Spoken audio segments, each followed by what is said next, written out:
Well, I canceled my wedding and I lost my engagement ring since the last time I saw you. So, how's that for an intro? Well, it's another day, another scandal in Hollywood. Honestly, she had it coming if you ask me. It's all just so performative. Well, it's true because the internet said. Wait, I think I've seen this film before. You're never gonna believe what happened next. I don't think she'll ever recover from this. It's so scandalous. It's shocking. It's all just so sensational. Today, we're going to be talking all about weddings because the internet loves to talk about weddings. In case you haven't seen, I would say that this was the summer of influencer weddings plus Taylor Swift. And we really got to see the internet in what I can only describe as an episode of Psychosis. So I thought that we would talk about that today while we also catch up and while I also invite you to the reimagined rebrand of the Sensationalist podcast, where we have a whole new flow, different segments, and I just think it fits me more spiritually and just as I've been getting a little bit more comfortable sharing my life and my personality beyond just like my interests, because there's a difference. I feel like I've been peeling the curtain back and letting people in on social media recently. And so I want to do the same thing here. And this is going to be a different kind of podcast, a different kind of flow where it's really like we talk, like every week I update you on my life. We catch up for a little bit and then we switch into the topic of the episode, the cultural commentary, the things that are trending, the hot takes, the discourse of it all, the things that everybody can't stop talking about, and my own take on it, whatever's trending, pop culture, things on the internet, the vibes.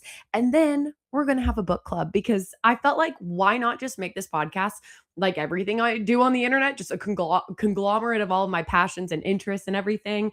And then as a little treat at the end, if you guys don't know, I have my secret quill society where I am releasing unreleased chapters of my unreleased novels on Substack for my subscribers to view and read in our private little secret club.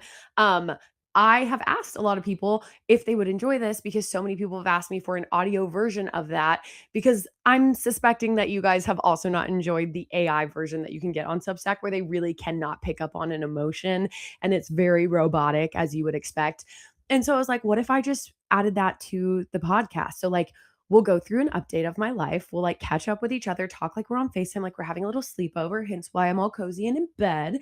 And then we'll talk about what the hot take is, what the hot goss is of the week, what's going on in the world, what's going on with everybody. We'll catch up. I'll give my opinions. You feel free to chime in and add yours. And then we'll have a little book club meeting. We'll pick a book at the end of this episode together. I have a long TBR list and we'll go through it together and talk about the book every week, literally like we're having a sleepover once a week, catch up, talk about stuff, dish it out, talk about our book. And then I will read you a chapter or a preview or something from my unreleased books as a little tip, a little cherry on top, if you will. And that's going to be that. So without further ado, welcome back to The Sensationalist. I'm your host, Britton Rae. I'm hot, I'm interesting, and I'm here to play. I just came up with that. So as I started this, a little alarming, some might say, canceled a wedding, lost a ring. What's going on, Britton? And let me just tell you guys, I have shared this on social media that I did cancel my wedding. That is true. I'm not lying, but people have interpreted that as you canceled the marriage too. No, no, no, no, no, no. I separate the two. Marriage and weddings, totally different thing. You don't have to have a wedding to get married, as we know. I've never been one that has thought I wanted a wedding. It's never really appealed to me. I've never dreamed about it, let's just say. So when we got engaged in April and when we first started talking about getting engaged and everything, the earlier or later, I guess, whatever, at the end of last year, we started talking about it and being like, let's do it soon. Let's go ahead and go for it. I was like, well, maybe we will have a wedding. Like I've never really thought about it. Maybe I am the type of girl that has a wedding. And I got a little wrapped up in it and I picked a venue. Everything was good. I was excited about it. I liked the venue. The people were great. It was wonderful. But we just had some life things happen, some family stuff happen, some health issues and some family members and stuff that really, honestly, wedding planning for moi, it was just anxiety inducing. I got to where I was like, I actually think I hate this. I actually think it's bringing out the worst in me. Like for me, it just felt like it's this big, giant, expensive thing that I never really wanted that much. And now I'm getting it. And I'm like, oh, I actually don't really think I want it. And also I'm getting really stressed. And also all this other stuff is going and it's just not happy. And I just don't want to do it. And it led to me having a mental breakdown. If anybody else out there is planning a wedding and it's your dream, you've been thinking about it, I hope you get the best, biggest, wildest, over the top wedding that you can imagine if that's your dream. That's just not my dream. And I didn't want to end up getting that. So, where we're at now is we're going to do some kind of an elopement, some kind of courthouse chic moment, dinner after, friends and family, very chill. But recently we've started thinking, we're like, well, if we're not doing a wedding, what if we did a trip? Because both of our families have never been to Europe. Chase and I have on a trip together. And there's a space, a place that we went on our study abroad trip in 2019 that's very special to us. It was our first trip together ever. And we love it so much. And so we're thinking about looking into getting a villa for our families and like our best friends for just like 4 nights and just celebrating, like not even doing a wedding, but just celebrating there. And that to me would be like, that's what I'm talking about. Like I don't want the bridal moment. I want to wear a pretty dress and I want to hang out with my friends and my family, but I don't want to do I don't want to walk down the aisle. I don't want to do vows in front of people. I don't want to do like all of the stuff, just personally. Also, side note, this poppy, I'm staring at it because my mouth is watering. The sour apple flavor, fantastic. Absolutely fantastic. It's like anything that makes my mouth water, like a pickle, a sour pickle. Stay away from me with the bread and butter. Stay away from me. I want a sour, eye twitching pickle. And this is a sour soda. Delicious. Okay. Love Poppy. On to the ring drama. In case you don't follow me on social media, you don't know about this. Long story short, me and my dog went to go get a bath. Not together, separate. I was going to bathe him at a dog wash station. And I took him, I bathed him, and conveniently, this was the only place that I've never been before. We have a regular spot. If I would have gone there, all the girlies know me. They have my number. It would have been fine. I go, I realize I have my ring on, and I normally never wear my ring to go bathe my dog. And I was like, okay, I'm going to just take my ring off, which is so dumb. People have told me now I should put it on a necklace. I'm not wearing one right now, but I usually am always wearing my necklace. So I should have just put on that. That's genius. I will be doing that in the future if I ever find myself having to take my ring off in public again. Hopefully I don't. But I took it off. I set it by my purse and my coffee that I had, finished bathing my dog, and just left the ring there. And the worst part about this is I didn't realize until 9 o'clock at night. That was at like 2 p.m. At 9 o'clock at night, the way I realized was Chase and I were picking up dinner. We had ordered it. He was getting out of the car and he made a joke about like we were talking about how good things are going for me, like how social media is going for me. I've had a lot of exciting things happen recently, and he like made a joke about how he hopes that he just that I don't end up leaving him, basically, like a joke like that I don't get too hot, rich, and famous for that boy and leave him. And so I jokingly like held my left hand up to be like, we're engaged, buddy. You're not getting rid of me. But I was like, I'm not wearing my ring, so doesn't land as hard. And he shut the door and walked away. And I was like, oh my God. All of a sudden, I just see it. I can see it on the table next to the dog wash. And I know exactly where it is. He just walked by and he's laughing because I'm telling the story. Would you like to come and add a little treat? Come on in. That's okay. Basically, I sat in the car while he was picking up food. I sat in the car and thought to myself, I was like, do I tell him? Because there's no point. Like, it's 9 o'clock at night. They're closed. Should I just wait until the morning, go early, see if it's there? Because it's either there or it's not. So do we panic about it? But I was like, there's no way I'm not going to be able to tell him because I'm going to be acting weird because I'm freaking out. The second he sits in the car, I don't remember exactly what I said, but I said something like, that's my dog yawning in case the mic picked that up. But he sat in the car and I was like, I did something. So I got to tell you something. And he was like, good or bad? And I was like, bad, bad, bad, bad, bad, bad, bad, bad, bad, bad. And what did you feel in that moment? As soon as I said, because he was like, what is it? And I said, sorry, you're being blocked by Oliver, but he's more important. So, but I said that I left my ring by the dog wash station. He literally just responded and said, Yeah, that is bad. no, literally exactly like that. He went, yep, that is bad. That is bad. I was like, I know. It's very bad. And I am, just so you know, the type of person that likes to figure things out. And I was doing everything in my power. I was like, there's got to be a way because I'm never in a situation where I can't figure something out. Like I can get myself out of some dirt, let me tell you. And so there is a story I could tell about that to prove my point. I'll never tell it in a million years. That is going to the grave with me. Me and the few people in my life that I've told. It's going to the grave. Okay. But I was sitting there. I was finding employees from Hollywood Feed was the store. Shout out. Y'all are awesome for not stealing my ring. I literally was going through Instagram profiles, digging as deep as I could into the internet to try to find somebody that worked at this Hollywood Feed, to find their names, to be able to text them at 9 o'clock at night and be like, hey, you got it? Like, I don't know what I was gonna do. Anyway, I didn't sleep a wink that night. Stay up, watched Vampire Diaries all night long, try to distract myself, kept looking at the clock, just waiting. 8:30 in the morning, I'm in the parking lot, sitting there. The second I see employees coming in, I go in with them. I'm like, hey, chicas, I'm just gonna scooch on in with you. At first, my stomach literally hit my a-hole because the manager is like, shocked. She doesn't know anything about this situation. And I was really hoping that as soon as I said I left my engagement ring, she'd be like, oh, yeah, we have it. No, none of that. She was like, oh my God, let's go look in the dog wash station. Maybe it's still here. I was like, there's no chance, sister.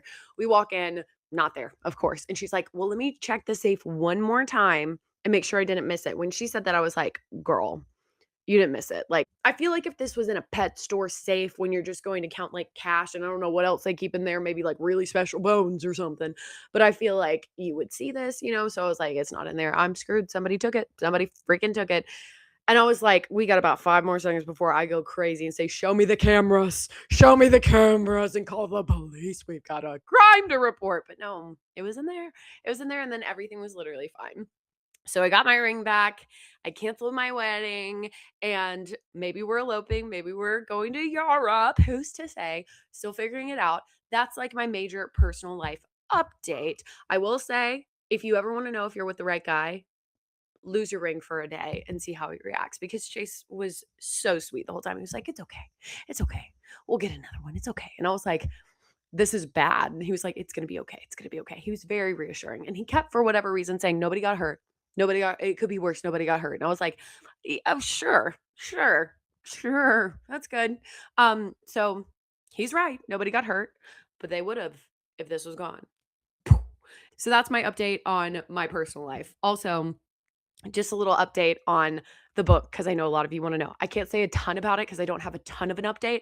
Basically, as you guys know, I rewrote the whole thing, sent it to my agent. She loves this version. She sent me an editorial letter, sent me all of her edits. I'm working through those right now. As soon as I finish those, hopefully we will send it out on submission. And I'm really excited about it. I'm really hopeful about it. I think she's really excited about it. I think we both feel like this version is like it, and it is going to sell, and I am going to get a publishing deal, and I'm being really optimistic. So I'm putting that fairy dust out in the air. Also, I signed to a social media management company. I love my social media manager. I adore her. She's awesome. She's been killing it. And I've been having a lot of really exciting opportunities that I'm really grateful for. And that all has been going on the past couple months. And so that's what's been giving me this pause of like, okay, let's start taking this really seriously, because I love social media. It has been a great tool for me. It's been so fun for me to like get my career going as an author, but I also just love it and it's so much fun. And so now it's like, well, it's starting to turn into like a career for me outside of just being an author, but also being a social media content creator.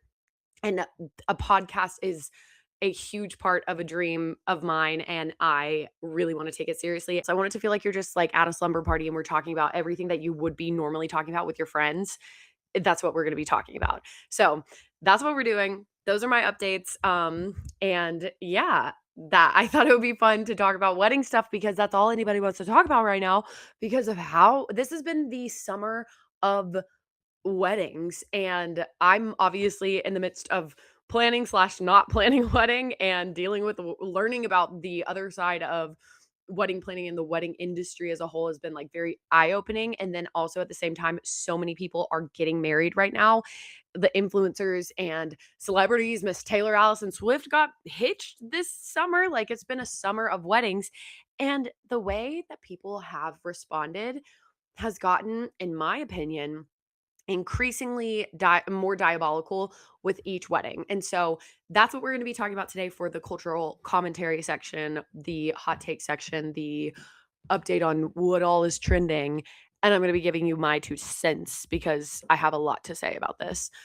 Number one, I feel as though like I said earlier, the only proper way to describe what I think the internet has been acting like with all of these weddings and all of the way that they've been talking about all of these brides and everything is literally just like full blown psychosis. Like that's all I can say about it.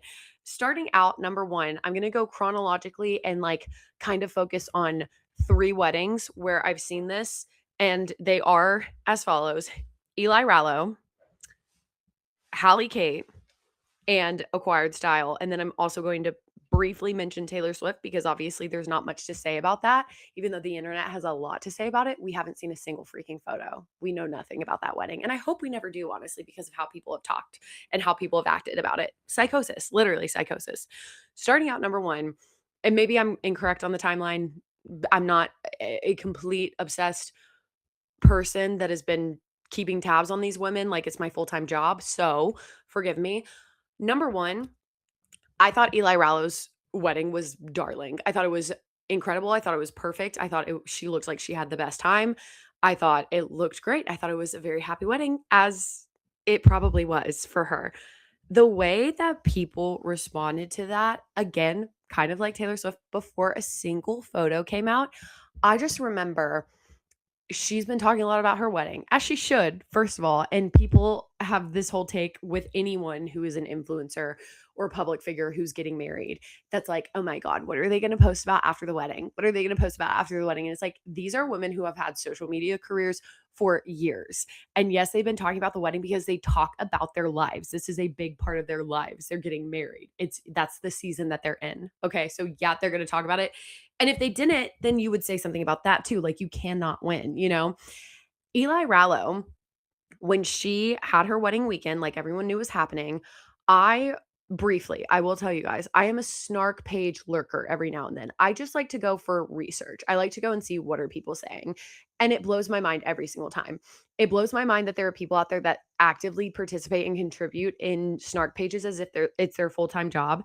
That this second an influencer posts something, it is screenshotted and it is posted to a Reddit snark page. And these people call themselves haters. I'm like, baby, you're their biggest fan. You've got a fan club. That's what it is. They're fan clubs. So I do say, side note, I think that we should stop calling them snark pages and we should start calling them fan clubs because that is what they are. By definition, that is what they are. Eli Rallo had her wedding on a Saturday, I believe. Like a lot of people commonly have their weddings on Saturdays.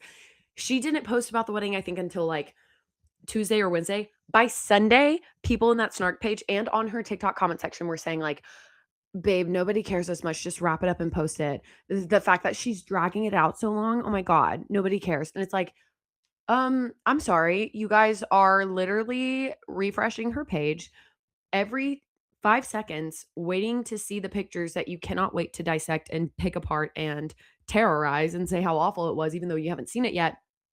Meanwhile, in the same breath, you're saying, nobody cares. Why are you dragging it out so long?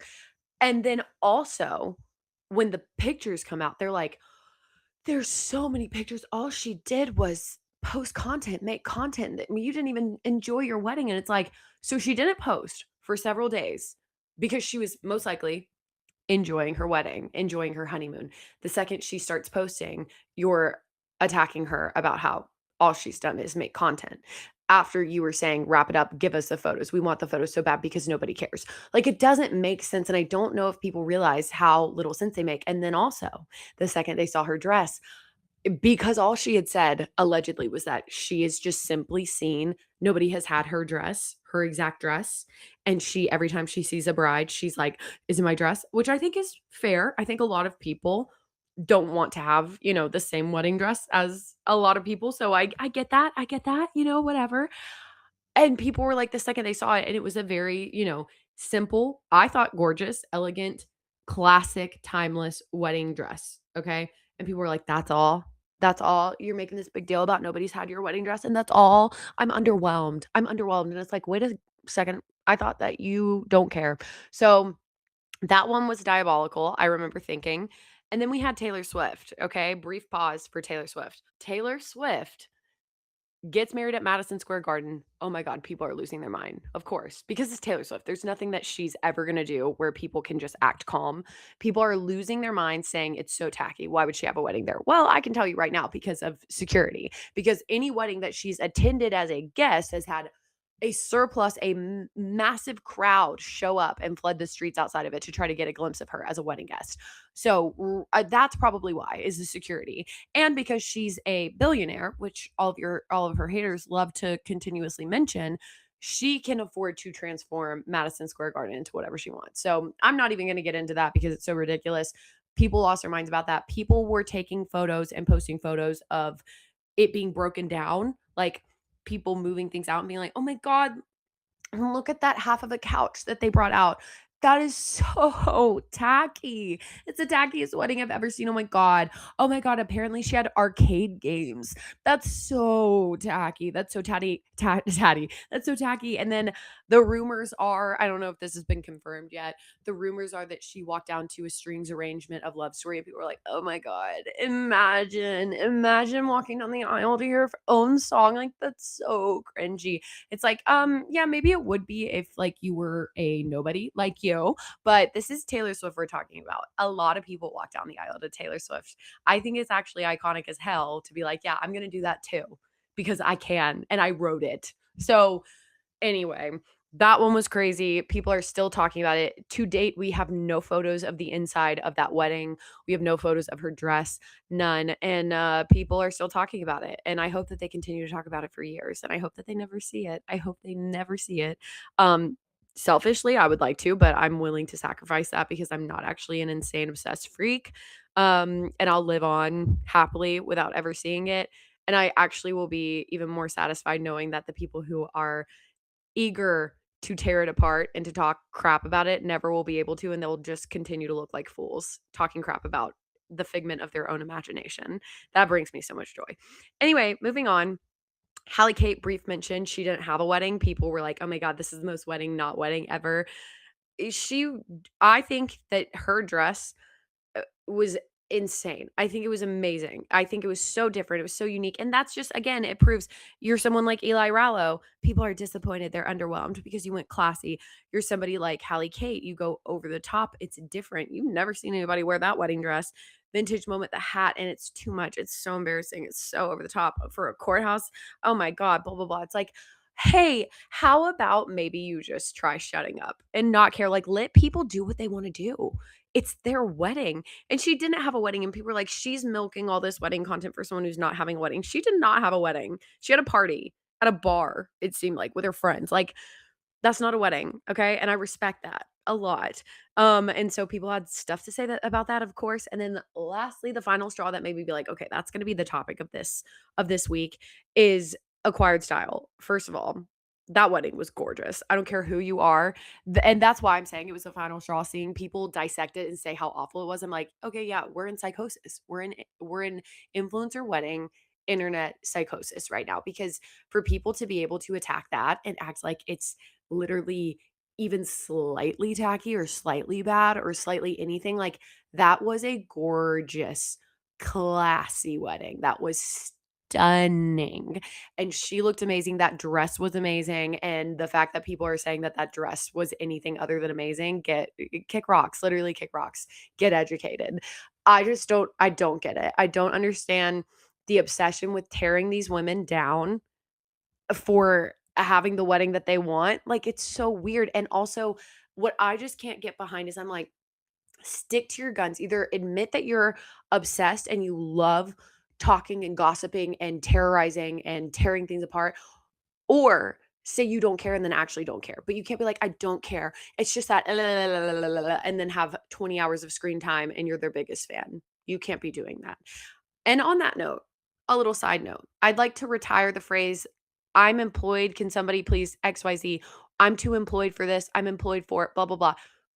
Honey, you're on TikTok. Like, you're on TikTok. You're in the comment section. If you are trying to claim that you are employed, therefore you don't have time to care about something or to think about something, really what you're doing is insulting yourself, because a lot of other people are employed and able to do multiple things at once, are able to consume content, to have opinions, to understand pop culture, things that you think are insignificant. It's like, I have just had a moment where I have been like, does anybody at all think before they speak anymore or think before they type? Because I know this is the digital age and I know that we are living online. But do you not feel like a fool? Do you not ever feel like a fool? Because I'm very aware of like not wanting to feel like a fool. I'm fine to embarrass myself. I'm fine to put myself out there and take a chance, but I am not going to be looking like a fool. I'm not going to be saying something that I don't mean.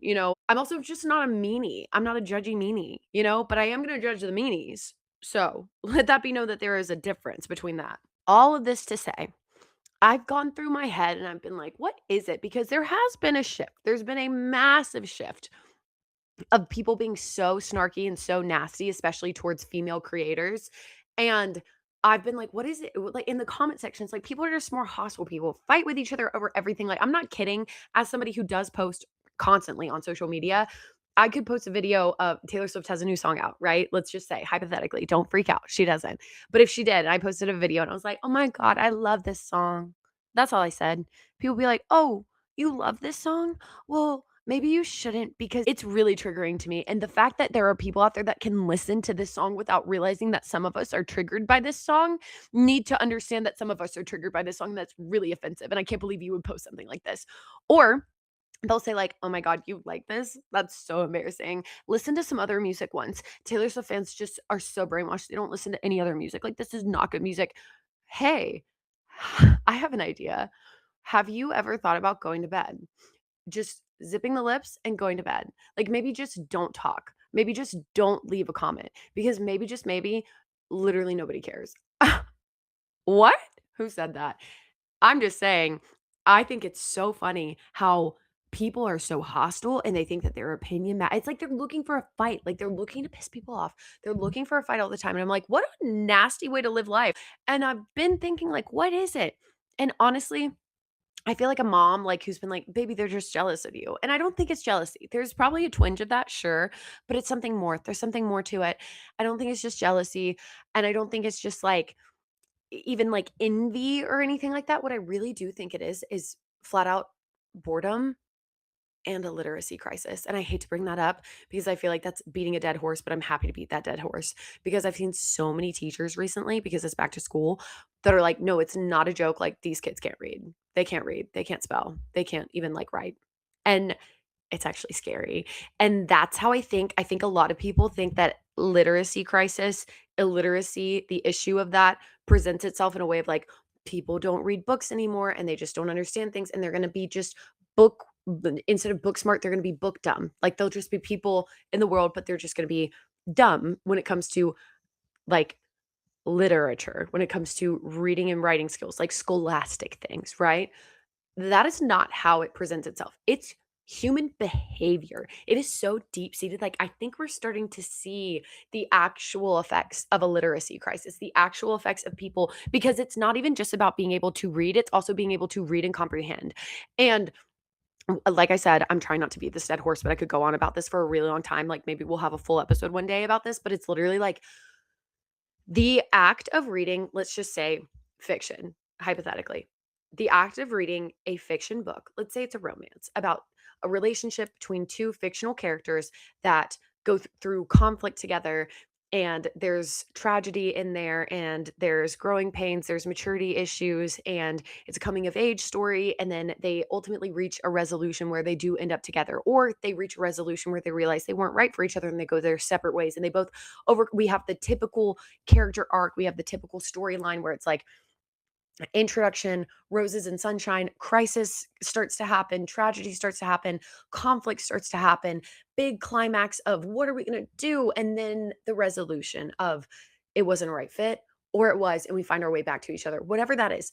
Reading that story, being able to read and actually comprehend literacy in that instance, and what it teaches a person from reading a story like that is being able to isolate the themes that are presented in that hypothetical novel and apply it to your own life, and to take it into future conversations, even subconsciously, that you have later with people. Of maybe it taught you something about compassion, maybe it taught you something about conflict resolution, maybe it taught you something about realizing even in your own life that a situation was or wasn't right for you. Maybe it teaches you little tiny things that start to present themselves, and then you read more books and you read more books and you read more stories, and you evolve and you communicate differently and you find yourself and you grow and you develop these skills, these interpersonal skills that extend to your relationships. And we start to build dun, dun, dun, dun, dun, social and emotional intelligence. And that is what I think we are seeing right now. I think a lot of people think that a literacy crisis leads to a lack of IQ, intelligence, okay? Just pure intelligence in the way that a lot of people think about it. I don't think that a lot of people think about how the real problem and the real implications are going to arise in the space of social and emotional intelligence. And I think all the discourse I'm seeing, not just about weddings and influencers and people, the behaviors in the comment sections and the lunatics and the freaks out there. Not just that, not just in the classroom with teachers being like, oh my God, I am a ninth grade teacher and these kids can't read and they cannot spell. That's scary. Yes. But also people talking about like the Gen Z stare or whatever it's called, like going to service workers, like baristas and people checking them out places, or going through a drive-through, or having a server come up to you and they don't know how to communicate and they don't know how to speak. It's all a like a big giant, almost like Pandora's box of like these kids are growing up with the internet. They're not reading books anymore. They're not literate. They're growing up with AI. They're growing up with screens in their face. They're talking in brain rot all the time. They're also seeing these behaviors. It's all happening at the same time where it's like chicken or the egg. What's the root of it? And does it even matter? It all feeds off of each other. Do you follow? Do you know what I'm talking about? Like, I think that that's where we're at right now. I think that we're going to continue to see it. And I'm happy to see so many people like me being like, hey, hello, is anything in there? Can we stop acting like a fool? Because this is crazy. So that's my thought. That's my theory. And my plea to please start reading, read books, read and write, please. It's good for you. It's good for your soul. And also log off. Like that's a good idea. Log off the internet every now and then, and also be mindful of who you consume content from, because I don't follow anyone who's like a negative Nelly. I don't follow anyone who's a rage baiter. I don't follow anybody who is a snarker, anybody who's a hater. Like the second that I see, I don't even care how much I like a person, a content creator, the second I see them absolutely just dogging on somebody for no reason, even when like somebody messes up, like if you're that type of person that just is gonna rip somebody apart and always have something to say, and you just want to rage bait and just have like a hot take so you can get a moment of virality, I just know that you don't have a high level of social emotional intelligence. You don't have any creativity to be able to create your own platform that actually has value, that actually is providing a value to people because it's entertaining in a positive way, it's insightful, it's educational, it's inspirational, or it's just purely enjoyable and it's not negative in applying shock factor and riling people up in the comments to give you a viral moment, because literally what does that matter? Like if you are at all driven by seeing a number on a video and you don't care what it wasn't anything that took any kind of like brain power or creativity or anything that you can stand by and be proud of. You posted something negative about somebody and went viral and you feel good about that. That's embarrassing. So that was my rant of the day on that. And I think that it is a good theory and I would like to know your thoughts about it. And if you have anything to add, please do so. But yeah, I think that I think it's going to continue to get worse before it gets better. So us, the ones, I just, that's my response to rage baiters now is like, well, I'm sorry, I'm literate. Bye. But speaking of literacy, I think that that's a perfect segue, dare I say, into the next segment of our new refined sensationalist podcast, which is our book club. And so, would you give me a moment to go grab what we could pick for our next book club pick, or our first book club pick, really? Because we haven't done this before. Give me a second. I have a long TBR and we're going to decide together what we're going to read together. Okay, guys, like I said, I have quite the stack here. This is my TBR, and full transparency, this has been my TBR that's been accumulating over the past several weeks because I've been bad about reading because I've been working on writing 2 books at the same time, and it's really been consuming my life among social media and my day job that I have, because believe it or not, I am actually employed. So I have these, some of them I have started and I really would like to finish. So starting with that one, The Women by Kristen Hanna. I have read The Nightingale. That book is one of the best books I've ever read. And so everybody has said that The Women is even better. Kristen Hanna is a phenomenal author. Her stories I know are gut-wrenching, and people have told me this one is gut-wrenching. I'm not turned off by that, I'm not opposed to that. It's just something to be aware of, in case you guys are in the mood for that, because I would like us to read it together. So whichever comment, even if only one person comments, whichever comment we get is the one we're gonna read. So cast your vote. I will put it on social media as well for a poll, but that is book number 1. Okay, Kristen Hanna, The Women. If you've read it, let me know what you think. And then next up, we have What Grows from Stone. This is by Olive Manella. She's a friend of mine on TikTok, and I received this book from her. It came out August 11th, so just a few days ago. This is kind of out of my genre that I normally read. This is very like fantasy, and it's her debut novel. I love supporting other debut authors because I hope to be one, hopefully very soon. And I am very excited to read this. I'm very proud of her, and I'm very excited for her. And so if you guys would like to read this together, I would love it. And then 2 of my best friends, I believe, I know one of them, I think the other one started it, but 2 of my best friends have recommended this really heavily. This is Into the Blue by Emma Brody. I am very interested in this. It's kind of like a romance type of novel, and my best friend that has read it said that she like absolutely loved it and that she flew through it. So I am very intrigued by this. So this one's like a good contender. But again, it is kind of like out of my genre because I do like it when a book has like elements of, like light topics like murder and dark things, psychosis and psychotic breaks. Like I love that. So speaking of Ashley Audrain, this is The Whispers. This is her second book. Her first book, The Push, literally read it in one night, in one sitting, in one night. I thought that book was fantastic. I thought it was so funky and odd and creepy and weird and amazing and just incredible writing, in my opinion. I thought it was so good. And so I've been really interested and excited to read her second novel. I've had it for a while and I just haven't read it yet. So if you'd like to read this with me, this is also a great contender. And then this is also a book that I received. This is Helpless by Jessica Knoll. And I received this book, and literally reading the inside of the cover to see what it's about, it took my breath away. And I'm just going to give you a little snippet, and you guys tell me that this is not like the most insane marketing for like pitching a book to somebody. So basically, it says, it's been 12 years since Faye Heron broke Henry Spalding's heart. Henry was her college boyfriend, her first love, but she was in danger of being subsumed by him and the intensity of their connection, a connection that took her beyond boundaries she'd only ever dreamed of crossing. Now Faye is one half of a Hollywood power-producing duo. Henry is a married father running the family business, blah, blah, blah, blah, blah. When a former beloved college professor suddenly passes away, Faye and Henry find themselves back on campus for the funeral, circling something old and dangerous, something, if Faye is honest with herself, she has been trying to duplicate for years. But Henry is one of a kind. The kind who delivers a hypnotic apology for the way things ended. The kind who suggests they go back to her hotel for a drink. The kind who drugs and kidnaps her. I literally was reading that. I was like, oh, cute little love story. And then jaw dropped. So it's like a thriller, obviously. And I am just so interested in this. And I want to know, there's obviously a twist there, but is there another twist? So that is on the list. And then lastly, My Friends by Frederick Backman. Backman, I believe is how you say it.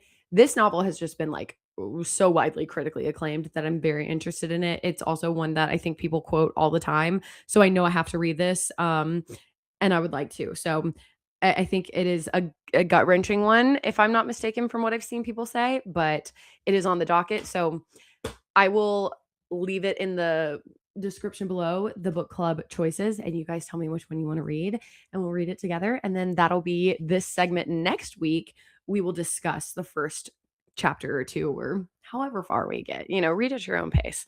But we'll chat, and I will make sure to always give like spoiler alerts. Like if you haven't gotten to this part yet, skip ahead. We'll be respectful. We'll be cute about it. But one thing that I can do today is give you a little bit of a sneak peek into my hopefully second novel. As you guys know, I'm working on my first one. Can't read you any of that. But I can read you the book that I am posting on my Substack. So if you go to my Substack is called The Secret Quill Society. I have been posting chapters for a book called My Dear Regret. And I am on chapter 18 now. And you can read for free. You can read chapter previews, or if you pay for the subscription, which is just $5 a month, just a coffee, less than a latte. Okay. You can get access to everything. And I am going to read you guys chapter 1 of My Dear Regret and see if it can hook you and see if you want to read it. Okay. So without further ado, this is chapter 1 of My Dear Regret. I don't know who that is. Those are the only words that came to mind as I locked eyes with my reflection as you unwrapped the obnoxiously ornate 10-foot mirror your mother had shipped from your family's loft in Paris. Despite your promise that we would make this home our own by abstaining from the creation of yet another Harrington family estate, this mirror felt like an ominous warning of what was to come. Everything happened so fast over the past few months. We'd only been married for 3 weeks when we returned from our unexpectedly extravagant honeymoon across Europe. We had originally planned to backpack through southern Italy before your mother got involved, and I found myself staying at five-star resorts with an entirely new wardrobe. Of course, I would never complain. Instead, I just held my tongue just as I had throughout the entirety of the wedding planning process as I watched my dream of a small courthouse elopement transform into a full-blown production at Ocean House in Westerly, Rhode Island. The wedding day alone rang in at $265,000 for our intimate gathering of 250 of your closest friends and family. Your mother constantly made remarks to her peers that we wouldn't have had such a simple affair if it wasn't for my stubbornness. I barely remember anything about the wedding, the planning, or any aspects of the entire ordeal. As soon as your mother got involved, I knew I was no longer in charge. I didn't want to be. She had this wonderfully subtle way of establishing her power by reminding me how insignificant the extravagancies were to her. If I complained, I was ungrateful. If I thanked her, I was indebted to her. This was always how your family worked, as I am sure you know. The only part of the wedding I remember is walking down the aisle. I remember the words that came to my mind were, I don't know who this is. When I caught a glimpse of my reflection just before the doors opened to my own ceremony, I was wearing a $30,000 dress, designer shoes, and more makeup than I had ever applied in my entire life. I didn't look like myself, nor did I feel anything like the version of myself I had ever known. Those words continued to circulate through my mind as I made my way down the aisle alone, glancing into the audience of strangers who had come to see me begin my life as a married woman despite none of them knowing me. Out of everyone in attendance, I had only invited one person, Alex. Of course, you remember Alex. He is perhaps the one person who you couldn't possibly charm to save your life. I know this always bothered you, particularly because Alex is a gay man. Alex also knew me better than anyone, maybe even you. Like me, Alex came from nothing. He was as determined as I was to become an excellent journalist. The only thing that separated us is that he would have never given up his dreams in Manhattan to live in Watch Hill. But Alex has also never fallen for someone like you. As soon as my eyes landed on you from across the aisle, every bit of my nerves and doubts disappeared. It was the exact same sensation as the first time I saw you.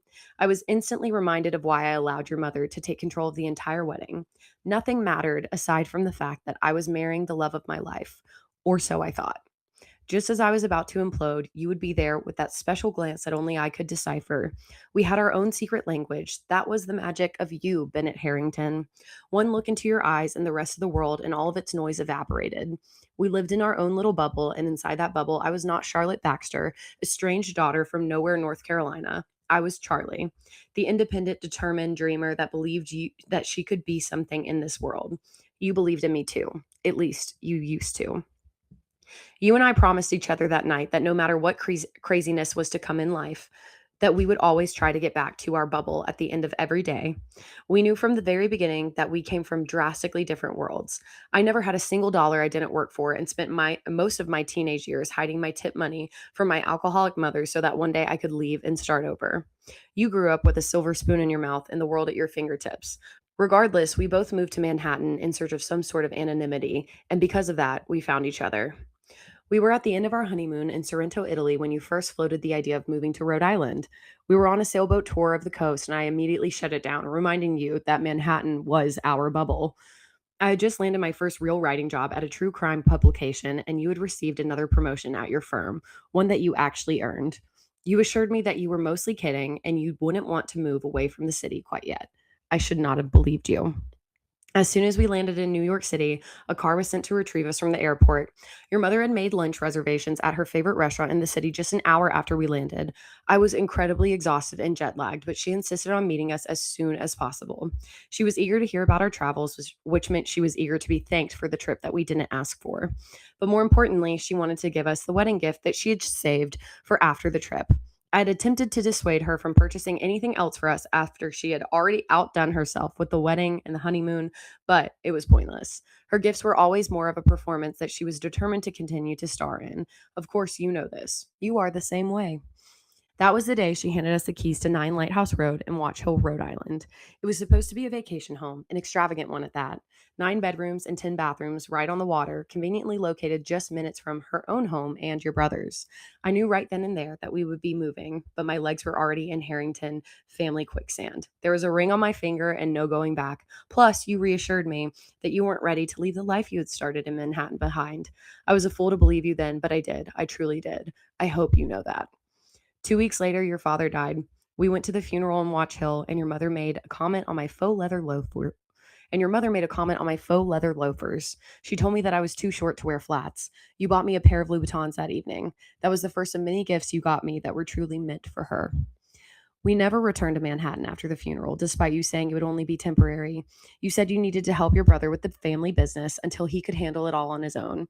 Part of me knew on that first day that we had furniture delivered to the new house that it was much more permanent than you were letting on, but nonetheless, I chose to believe you. My fears were solidified as soon as I walked in the door and saw that fucking mirror in the foyer. Your family had told me that your mother had told me that it was your favorite family heirloom. She had it shipped in as a surprise for you. I knew as soon as I saw it that you would never leave this house. I wanted to smash it, but I didn't. You would tell me one day that I have no restraint, but I did. I waited months to smash that mirror. I stared out at the coast for what felt like an hour as you began to help the movers. Charlie, baby, I remember you calling out to me from the living room. Remember when you still called me Charlie? You made your way back to meet me on the back deck and pressed your body against mine. I can still smell your cologne when I close my eyes and think about this moment. It is the same scent you have worn every day since I met you in a dingy Brooklyn bar and probably much before I knew you existed. Those were the days that, even in all of my worrying and apprehension, a single whiff of your cologne, your touch, a glance from you would send shivers down my spine. I was still so infatuated with you. You were so charming, so convincing. I would have followed you off a cliff and then asked for second ways to die if you would have let me. I'll never forget what you said to me then. You nuzzled your chin into my neck and kissed all over me as you widened your arms out before us. The wind was softly blowing against my cheek and pulling my hair from its clip. The view was truly spectacular, the kind of spectacular that almost makes you uncomfortable. Take it all in, Charlie, you whispered to me as I watched the waves crash into the rocks that lined the shore. Just as my eyes fell on the lighthouse, you said, "All of this is yours, baby." I couldn't help a smile form on my face. It was a concoction of your dreamy voice, the stubble on your chin brushing against my neck, and the view that I could only have ever imagined before me. I felt drunk on something I had never experienced before. For a split second, I was happy to give it all up right then and there for you and this life. I felt like maybe, just maybe, I wouldn't be an imposter here. Maybe I could be Charlie, the wife of Bennett Harrington. I could live like this and find peace in its extravagance. I didn't need the career I had aspired for, nor the pride, nor the drive. I could exist with you here or anywhere. And then you said something else. I bet you never thought you would end up here. That was the first time you revealed to me that you were as aware as I was that we came from drastically different worlds. I had grown accustomed to the sly way that your mother could offer such beautiful words, gifts, and sentiments before she would slide in a sting to remind me that I would never be good enough for her. I would always be an imposter in this life, in her eyes. Despite the uncanny resemblance, I never thought that you saw me through the same. Before I could respond, your mother's voice echoed through our empty house to announce her arrival. You let go of me and disappeared into the house to greet her. I heard you thanking her for the mirror as you inquired details of how she was able to sneak it past you. She began rattling off her ideas of interior designs and names of decorators to meet with. It was several minutes of me staring at the lighthouse before I heard my name, and she asked where I was. "She's on the back deck. She's in awe of it all," you said. You both laughed. I took a deep breath and turned to walk into the home. My legs were shaking as I tried to balance in the Louboutins you had purchased me. I made sure to wear them today so that your mother would be pleased. I suppose a part of me always knew that pleasing her meant pleasing you. I was so terrified of scratching the floors back then, which is hilarious to me now. I'm sure you would think so too. "Oh, Charlotte," your mother embraced me. "Isn't it spectacular?"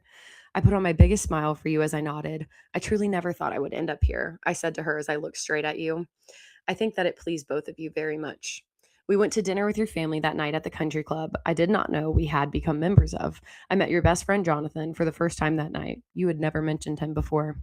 I didn't sleep at all that night. Instead, I stared at the ceiling of our mansion, and it began to sink in that I truly did not know the man I had married. Over the next several months, you would come to that very conclusion yourself. I didn't realize what a blessing that would be for me. I regret many things in this life, my dear, but I assure you this: you are not one of them. And that is chapter 1 of My Dear Regret, which, like I said, I hope will be my second official novel. But for now, it is a unreleased novel that you can read weekly chapters of. I release chapters every Sunday, right around 5, 6 p.m., depending on how much I decide to tweak it before I post it. And I would love for you to join. And I will continue to show little sneak peeks of it, maybe not full chapters, but at least some spots as we go on with this podcast and have our little book club. So if you enjoyed this, let me know. If there was a favorite part, let me know. If you have any questions for me, let me know. But other than that, that's going to be how it goes now. I will catch up with you next week. We'll talk about some hot takes, some hot gossip. We'll just have a little sleepover, book club, and powwow. And maybe I'll give you another sneak peek of unreleased stuff at the end. And let me know what you think. I hope to see you here next week. But until then, stay hot and interesting. Bye.